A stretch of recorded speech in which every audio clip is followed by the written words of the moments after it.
Lou Merloni, the best Boston baseball guest there is, WEEI and Nesson's own. And Lou Merloni, I'm going to ask you a simple question. $40 million a year contract. John Henry smoking cigars, posting on social media. Are the Boston effing Red Sox back, baby?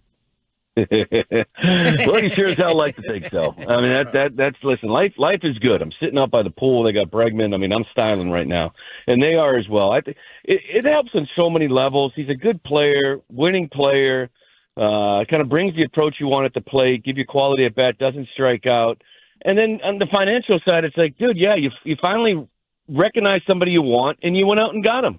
You paid a little extra for him, and it just proves to people that maybe they're back into the spending game again, or they are. So, Lou, just to sort of like from what you understand how the negotiations went down, can you sort of stitch together a loose timeline for us and the fans at large? Because it seemed like Bregman was a no-doubter. Then there was a big ask. Then it felt like Arenado was the way to go. And next thing you know, last night it's 10:40 at night, and bam, Bregman 3 for 120. Yeah, I think, to be honest with you, I think there were a lot of people surprised that it ended up working out. There was really not much communication for a while.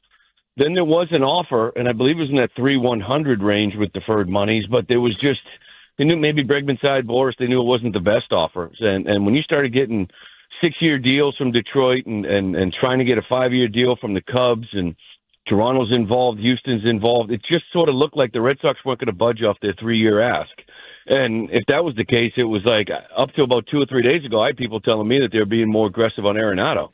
And it was like, all right, well, Bregman's going to get his 5-6 years somewhere, and they're going to trade for Nolan Arenado. But all along, it was like these deals were out there for Bregman, and you never signed them. And it started to make you feel like he was waiting for that final offer from the Red Sox, right? Like, he wanted to hit here. It's like Minute Maid, short left porch. Like he wanted to play for Cora. He kind of, saw the minor league system, saw a couple, and finally, I think they upped it from 100 to 120 and got the deal done. Lou, it's so good to talk to you. I appreciate you joining us, man. Yeah, buddy. It's I'm excited. I mean, I'm from Houston. The Astros were my team, and I covered Alex down there for a very long time. So I know the player. I know what the Red Sox are getting, but. I love the fit from a intangible leadership style influencing this team. I mean, obviously the Red Sox mostly constructed of a lot of young up and comers, and a guy like him coming into the into the locker room. What does that mean? For this franchise, can he be a guy that can maybe be, I don't know, the default leader of this team? It just doesn't feel like Rafi Devers is that's kind of his jam. So could you see Alex kind of coming in and being a good, I don't know, professional leader and helping the young guys kind of learn this game? Yeah, I think immediately. I think it's just when you have the career that he's had already, I think you immediately jump into that position. And you've seen it before. I mean, Devers is a great hitter, but if it's not his personality, if he's not all the way in on it, that's just not who he's going to be. And I think Bregman is more of that. So it's they just need it. They need some more adults, right? They have so many young kids, and I feel like just wandering. I picture them all wandering around the room, searching for someone to kind of talk to them about the pitcher they're about to face, or the situation they're about to be in. And I just don't think they've had it. And now they got it in one guy. They have it in Story. He just hasn't been able to be on the field or present enough. It's hard to be that guy when you're getting hurt a lot too, right? Obviously. Yeah, you can't be. Yeah, you can't do it. You can't do it. Our guy, Lou Merloni, joining us here on WEEI Afternoon. So, Lou, the pessimist in me is like, well, his best seasons came years ago when they were banging garbage cans down in Houston, but he's been consistently a 25 doubles, 25 home runs kind of guy. What do you think? But then we see the numbers at Fenway Park, and it's like, oh my God, he's the greatest hitter that's ever had 75 at bats at Fenway Park. What is a realistically optimistic projection for what he's going to do at Fenway? Yeah, I think in that 280, 285 range, kind of who he's been, 25 plus, to 30 home runs. It's most guys like hitting it at home ballparks. They're familiar with it. It's like their style. It's what they want to do. And maybe one of the reasons why he's familiar and hits well at Fenway is because Minute Maid is very similar. It's a pull-heavy place for right-handed hitters. He's a pull right-handed hitter, short porch in left, and he kind of comes to Fenway, and there's no adjustment needed. It's just kind of do what you do. So But I expect him to be that. I think a lot of people look at his numbers last year and say a down year. If you remember, at the end of April, early May, people were like, this is the year the Astros don't make the playoffs. Like, their entire team was a mess. Yep. And he was as well, you know. And then I think it was around May 6th or 7th. If you look, I don't know, the rest of the year he had 25 bombs in the last 111. Like, the first 30 games, it's just one home run. He's hitting 200. The whole team was a mess. But I just think that's kind of who he is. Now, the struggles against lefties the last 3 years is real. Well, I'm not going to deny that. Like, it's real. He hasn't hit lefties well since 2021. So they got to find out what's going on there. Hopefully they can make some adjustments, because this isn't a guy that struggled against lefties his whole career, but he has the last 3 years, and they're going to need that.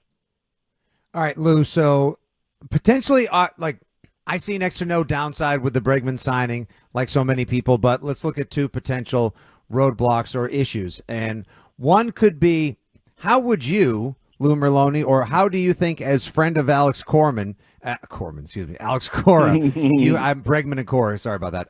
How do you think Alex Cora has the, hey, Raphael, how do you feel about moving to DH conversation without actually offending Rafi Devers?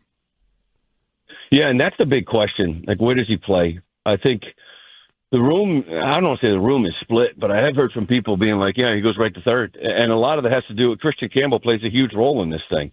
You know, if they feel Christian Campbell is ready to play second base, then, yeah, he goes to third, and Devers, they have that discussion, he becomes a designated hitter. But, you know, if Campbell, they don't think he's ready, you're not going to move Bregman to third just so you can platoon David Hamilton and Vaughn Grissom. Like, I don't know why, what's the rush to get him in that lineup, you know? So I don't think he would do that. So we have to see, and that's the interesting part. Like, do you put him at second base the first 2-3 weeks of camp to try to get him accustomed to a new position when deep down you know he's just going to third anyway? Like, are we just going to waste time with this?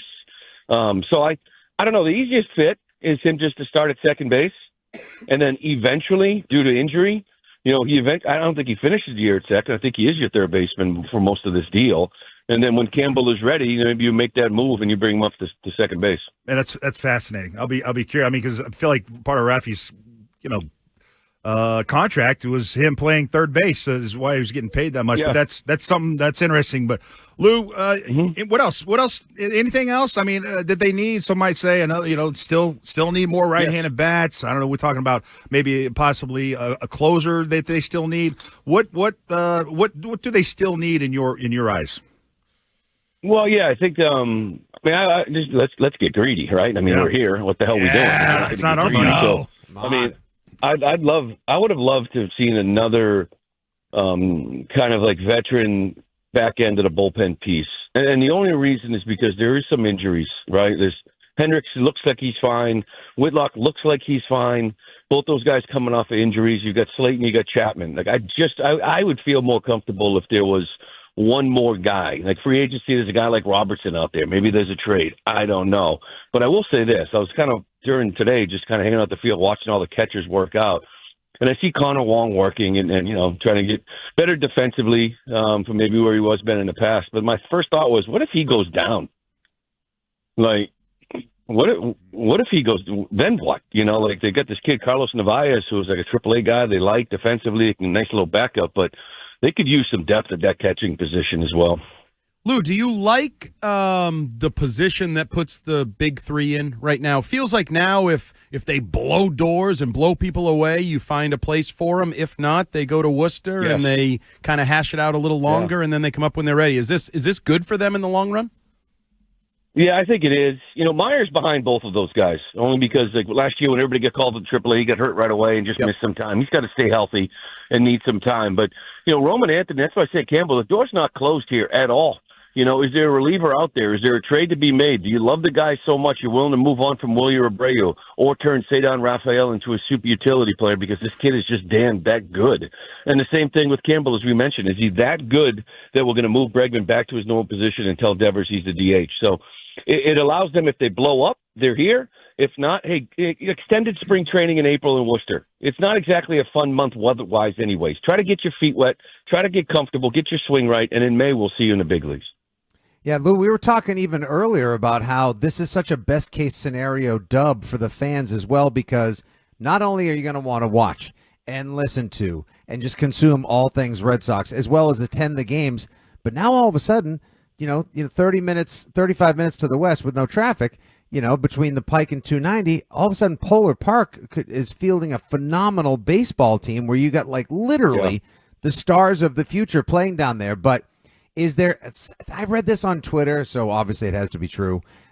Just a bunch of, yeah, of course, bunch of just angsty Red Sox fans that are like, yeah, this is gonna stunt the kids' growth. Like, doesn't that sound like contrarian thought if ever there was? Well, to me, it just sounds like people that don't really know what they want because they're tired of the kids. They want to start winning now, and now they're worried about stunting growth kids. Like, the job is to win in the big league level, okay? What are we doing? Okay, there's nothing better. You're jealous of the Orioles the last 2 or 3 years. Why can't we be like them? Well, guess what? You are. When somebody goes down, if somebody gets hurt, you call up the number 1 prospect in all of baseball. If the second guy goes down, you call up the 3rd best prospect in all of baseball. Like, relax. Build your big league team. Let the kids develop. They're 20, 22, 23 years old. It's going to happen. We're just a bunch of impatient people. And I get it because I'm one of them. Lou, you're down in Fort Myers. What's the vibe there today? I mean, is there like a bump in energy? I mean, are people excited about Alex now being here? Yeah, there is. I remember kind of sitting home. I think it was like 2000 offseason, seeing that we had just signed Manny Ramirez, and it was like, dude, I want to go to Fort Myers now. And you could see it, because you walk in, and I think there is some excitement just when you see like Crochet and Bueller and Chapman walking around, but there just seemed to be this void, right? This bat void, and it's just amazing how one guy just sort of changes the vibe and the excitement, I think. But yeah, you could see it, and hopefully this thing gets finalized tomorrow and he's here. Lou, I don't want to say that I wasn't totally paying attention, but at one point during this interview, I opened my app and I just took the over on 86.5 wins. How are we feeling about my money return on that investment? Good bet? Yeah, I would say like before the Bregman thing, I thought, like low mid 80s. I don't know where it was before. I don't know how much it's moved because of him, 84, 85, but I just think they went from kind of like, yeah, they can stay in it if they stay healthy, to now having a lot of, like more depth in case there is that injury to withstand it. So now I think they're pretty steady in that playoff race hunt right now, and that should take more than those wins. And before we let you go here, we're all in on baseball season. It's sneaking up on us here. We're excited. We want to watch. We want to listen. Where are we going to get our boy Lou Merloni this year? What's the breakdown? Where do I find my guy? Actually, I don't even know if it's official yet. Oh, do you not work for us? I'm gonna like just anything officially as far as like games I'm doing and whatnot. So I probably shouldn't. Oh, okay. Spill beans I feel like or I read whatever. a number, I know, but I'm gonna be. It's a lot of games, I think. Yeah. Okay, so I'll see you at that Stellwagen and the that might have Cask been down in Marshfield. Okay, cool. Yeah, it might have been an unofficial. That was like an unofficial number, Andy, just like the Red Sox have unofficially signed Alex Bregman. Oh, okay. So we look forward to seeing Lou Merloni. He's excited. We're excited. Appreciate you joining us today here, Lou, on WEEI. Thanks, Lou. Thanks, man. All right, boys. You have a good time back there. Hey, try to stay warm, will you? I'll be at the pool. Shut the hell up. SOB. Son of a He's around a fun baseball team. He's around a pool. He's probably got a 82. drink. Good for him. I saved Fort Myers on my phone as one of like the locations I want the iPhone weather to check in on every day. It is perfect in 82 there today while we're freezing our tips off up here. It is cold and slushy and wet and yucky, and he's by the pool. Not going to lie, though, I did actually go in and sprinkle a little something on the over of 86 I watched. You're literally gambling mid-interview now. You've got to it's Ted. We got to talk about that. It's time to have a friend intervention when I'm in studio tomorrow. It's that's a little scary, Fitzy. Hey, I'm just optimistic. Isn't that what you do in the year 2025 when you're optimistic about a game or a team? What was your total? What was your number? 86.5. I took the over. I like it. But I think I'm fine. They're going to win 90 games. I don't think the line moved. I don't think it moved either. That's why Maybe I actually did it quick. I think it may have actually previously been 86.5. They signed Bregman. They have a better still team. At 86.5. Yeah. So I'm going to if you're going to give me money, I'm going to take the money you're giving me, and I feel like they're giving me money. I just have to wait till late September to collect said money. Unbelievable. And people just show up with baseball bats, when you can't give them that money if they finish with 85 wins. I'm good for it.